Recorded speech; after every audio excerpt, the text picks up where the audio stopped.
David Benavidez beat Jai Opetaia. Hell yeah, he beat Opetaia.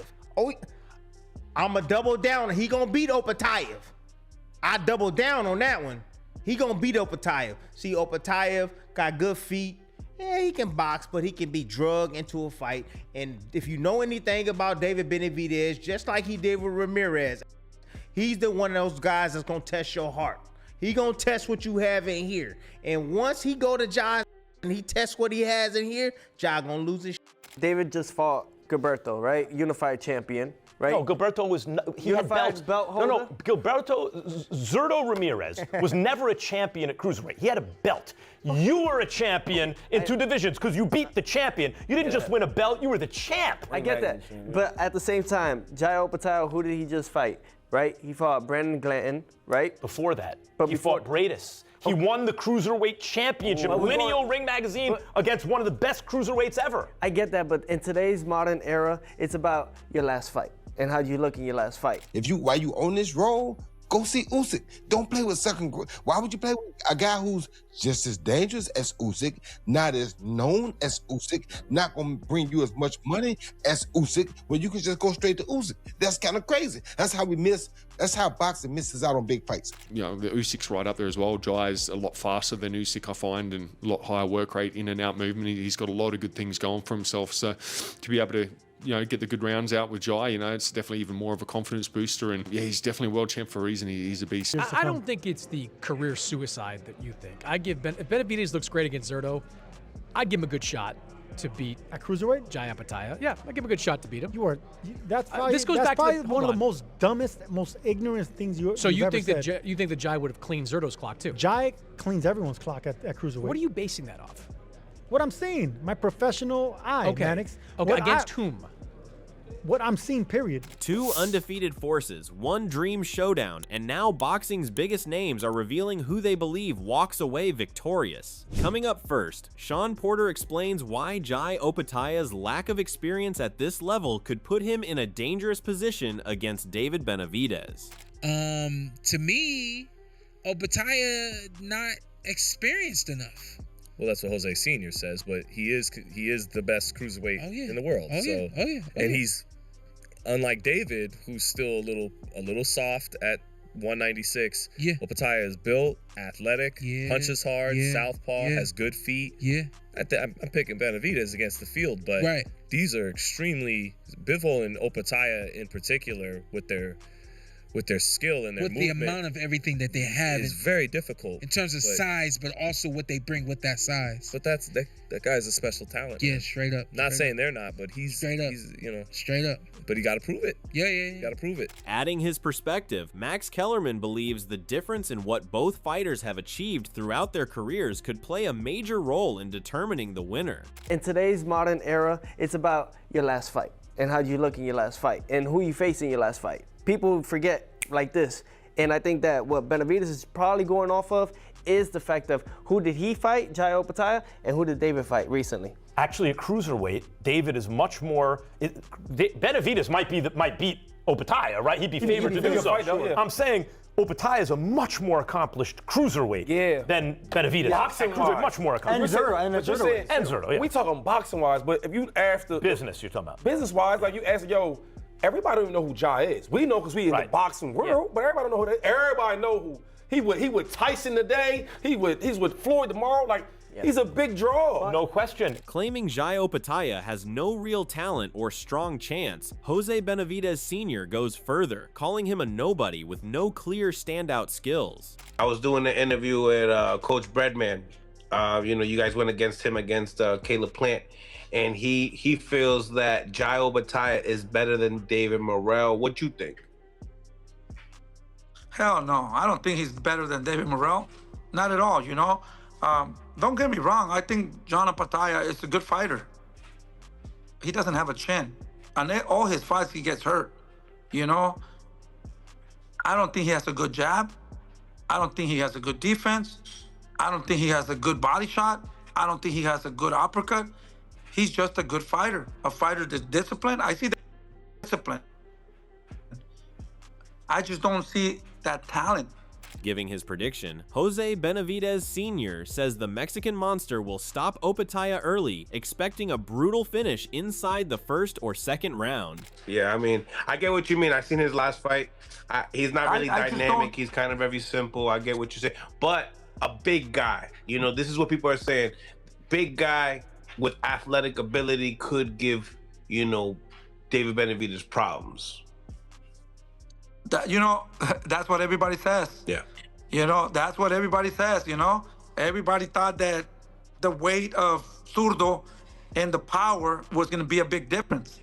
You know, I see that, you know, Opetaia, you know, David, I think he'll probably stop him like in 1 or 2 rounds. On the other hand, Sergio Mora remains confident that taking on Jai Opetaia means career success for both men. Mora insists that no matter Benavidez Jr.'s win over Zurdo, he is still not a true cruiserweight. In his view, Benavidez Jr. suffers a clear loss against Opetaia, and that is exactly what will be shown inside the ring. Praising Jai, he calls him the best cruiserweight with more power and a sharper skill set overall. Go back to light heavyweight because you're not going to be a cruiserweight. You're not going to be a cruiserweight in size and power. You did something great by going up and capturing a world title if he does win against Zurdo. But you're not a cruiserweight, and you're bound to get beat, especially by a Jai Opetaia. I think Jai Opetaia beats Zurdo too. I think Jai Opetaia is the best cruiserweight in the world because he has power, he has the size, and he has the footwork. So no, I think it'll be career suicide, especially if David Benavidez wants to control these May and September dates.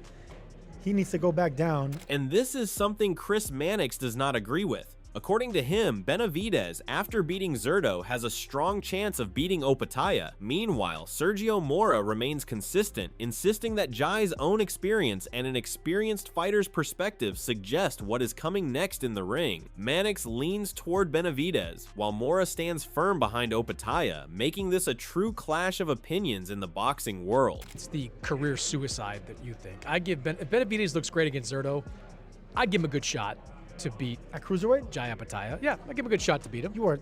That's probably, this goes back probably to one of the most dumbest, most ignorant things you. So you think said. that you think that Jai would have cleaned Zurdo's clock too? Jai cleans everyone's clock at cruiserweight. What are you basing that off?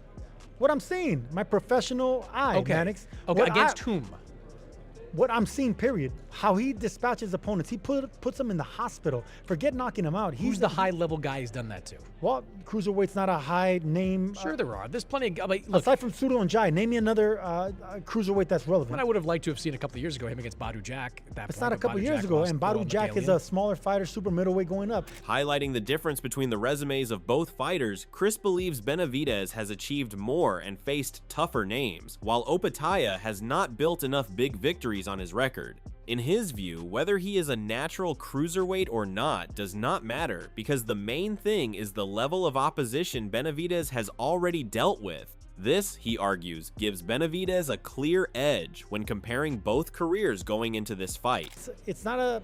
Benavidez is 6'3". He's a big guy, right? And like he's always been a big guy. I don't think he's as overmatched as you do against Jai Opetaia. Not that I disrespect Jai, just I have not seen it yet against high-level guys. He didn't get Brandon Glanton out of there. Like I'm just saying, like I need to see more of Jai Opetaia against top-level guys. Like if Jai Opetaia dispatches Chris Billum Smith, if he eventually gets there against him in a way that Zurdo couldn't, then maybe I can get on board with that. I just haven't seen it at the highest oblivion. I think that David Benavidez, if he looks great against Zurdo, wins a clean decision, knocks him out, I think he's got a great chance against someone like Jai. Adding his thoughts, Tim Bradley sees one clear winner in David Benavidez versus Jai Opetaia, saying Benavidez simply overwhelms any opponent with his pressure and style. Bradley believes he would have dominated Glanton and handled every challenge with ease. He points to Benavidez's past experience against strong boxers like Morrell, noting he can adapt against different styles, even a southpaw like Opetaia. In his view, that kind of all-around ability makes Benavidez extremely difficult to solve in any matchup. He ain't gonna meet no damn Benavidez. Damn, Jai Opetaia couldn't even get this dude up out of there. Come on now. Benavidez would have served Buddy, man. What's his name, Glanton? He would have served Glanton. He would have stopped him. Yeah, I understand the styles make fights. I get that. However, man, Benavidez style break through anything. Break through any style. He been in the ring with boxers. And he was in there with Morrell that can punch, that can box. Southpaw, just like Ja Morant. Just like Ja. Did I say Ja Morant? Ha! I'm thinking about Ja, the basketball player. I'm tripping. But yeah, Ja Opetaia. Yeah, I don't get it. Bradley also highlights Jai's recent performances, mentioning his fight with Benavidez where the opponent faded late. He argues that Benavidez's physical strength carries across divisions, especially as he moves between 200 pounds and 175 pounds. According to Bradley, that blend of speed and power becomes even more dangerous at cruiserweight. He adds that Benavidez is expected to dominate Opetaia, similarly like he did with Ramirez, predicting another strong statement win and reinforcing his belief that Benavidez would come out on top. Y'all think that dude, man, y'all ain't see his last couple of fights beforehand? Y'all ain't see his fight against that's that dude named Benavidez? Y'all ain't see that? Bro, the dude run out of juice. He run out of gas. Benavidez a small dude. Benavidez, he trains at 200 pounds. And then he work his way down to 175 pounds. He still got that hand speed and quickness and probably got more pop on his shots at 200. At 200, 190, Benavidez about to get his now. And then after that, Ja Opetaia, he gonna get it too. As for Jai Opetaia's opponent, Benavidez, he believes Opetaia is a difficult puzzle to solve. Comparing him to Alexander Usyk, he reveals that fighting Opetaia has been a very tough challenge for him. Benavidez suggests that Jai's movement, timing, and ring control make him unlike most cruiserweights he has faced. In his view, Opetaia forces opponents to think constantly under pressure, and that level of difficulty separates him from many others in the division. Was Usyk the hardest fight of your career? Was that the most difficult fight? I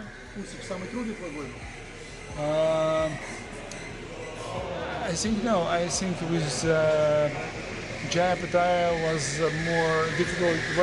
Why? Because when I fought with Alexander Usyk, I was more younger.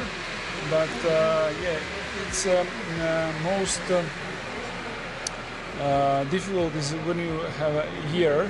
Like around 39, 30, 40, then your recovery go very, very slow, and this is the most important for all the athletes. Echoing somewhat similar opinion, Gabe Rosado shares his thoughts on the power and physical presence of Jai Opetaia, explaining that if he were in Benavidez's position, he would stay at 175 pounds instead of moving up. He believes Opetaia is not a typical cruiserweight, describing him as a heavyweight who makes weight. Rosado points out the difference between Zurdo's natural size and Jai's frame, saying Opetaia looks like a heavyweight with athletic movement, heavy hands, and real skill combined with power that makes him stand out. If I'm in Benavidez's position, I would defend the titles at 175. Because Jai is a heavyweight that makes cruiserweight. You know what I mean? Zurdo was a super middleweight that moved up to cruiserweight. You know, Zurdo's really not, he's a big guy, but not a big guy like Opetaia. This guy is different, man. I remember I met him in Vegas. Dude got these big hands. He's just a different dude, man. He literally looks like a heavyweight. And he's a young dude. Yeah. Rosado continues by saying Opetaia represents the biggest threat for Benavidez right now. He adds that Benavidez should focus on major fights at light heavyweight, mentioning names like Bivol and Beterbiev as key challenges. In his view, a win over Bivol would be a massive statement that could overshadow other potential matchups, even a long talked about clash with Canelo. Rosado believes proving himself at that level would remove any doubt about Benavidez's status in boxing. And he's very athletic, you know, and he got skills and power. So I think the fight that is the biggest threat for Benavidez would be that fight. I like the fight with Bivol now while it's still hot, while Bivol's still in his prime, and then Beterbiev. Beterbiev, I like. He's just older. I think right now Bivol would be good, and we know that Benavidez has been calling out Canelo. Who knows if that would ever happen? But if he were to make a statement and beat Bivol, I don't think anybody would kind of be like, hey, we still need that Canelo fight, because it's like, what more do you need to see? Now, the two main options always discussed for him have been Jai Opetaia and Dimitri Bivol. Sports journalist Ade Oladipo, who was ringside to witness the brutal beating Benavidez, gave Zurdo Recalls the performance with strong clarity. In his view, no matter who comes next, Benavidez is far too dangerous for either challenge. Whether it is Opetaia or Bivol, he believes Benavidez brings a level of pressure and power that neither man can comfortably handle inside the ring at this stage. 12 months, he could do damage to both of them. He really could. Like he has a level of confidence right now where it doesn't look like he didn't even look like he had a fight yesterday. Didn't even see a scratch on him. That Zurdo is no scrub, you know. And I think people need to understand who Zurdo Ramirez is. Zurdo is no scrub. I was ringside when Zurdo put a beating on Chris Benham-Smith. And I thought Shane McGuigan was going to stop it. And someone just put a beating on him. Worse. So, yeah, it'd be interesting to see what he does. Sharing his belief, Oladipo insists the biggest fight for Benavidez is Jai Opetaia and warns people not to sleep on it despite the brutal beating Benavidez gave Zurdo. He breaks it down by noting Jai's fast hands and superior footwork could seriously affect the fight and change the rhythm early. He calls Opetaia a pure skill fighter and believes he will not fall for the same pressure tactics others have struggled with, making this a far more competitive matchup. Opetaia would be the fight of all fights. I'm telling you now, a lot of people are gonna, off the back of Opetaia versus Glanton and now Benavidez versus Zurdo, everyone's gonna go Benavidez. I'm not making that mistake. Opetaia's a killer as well. He's a killer. And unlike Zurdo, Opetaia has fast hands and fast feet. Opetaia's hand speed, it's not as fast as Benavidez, but it's respectable. His feet are better than Benavidez's. He's a southpaw. So don't start to, Benavidez runs through Opetaia. No. I'm not doing that. Not doing that. Does not run through him at all. That's a f***ing fight. Looking back at Benavidez's last fight with Zurdo, Peter Bedell applauded the performance and the reaction it created among fans. He described the hand speed as overwhelming, calling it machine-like, and saying he was completely blown away by what he saw. In his view, Benavidez did not just win that fight, he completely broke down his opponent in a one-sided performance. Based on that display, he believes Benavidez would also have the tools to beat Opetaia if they ever meet. Oh my goodness, what a fighter. I mean, that hand speed for a guy that big, that was machine gun stuff. It was unbelievable. I was blown away. I mean, he didn't just beat Ramirez, he annihilated him. It was a massacre. And I really think right now, if I'm setting a betting market, I don't think Jai Opetaia beats Benavidez on that performance. I'd love to see Jai win because we're Aussies. We want to see the Aussie win.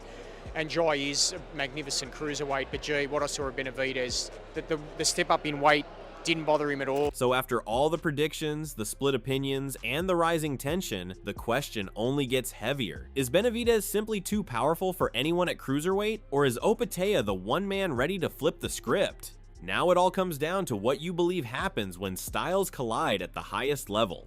Drop your pick in the comments and tell who you think takes it. Make sure to subscribe for more boxing breakdowns, heated debates, and non-stop fight night drama.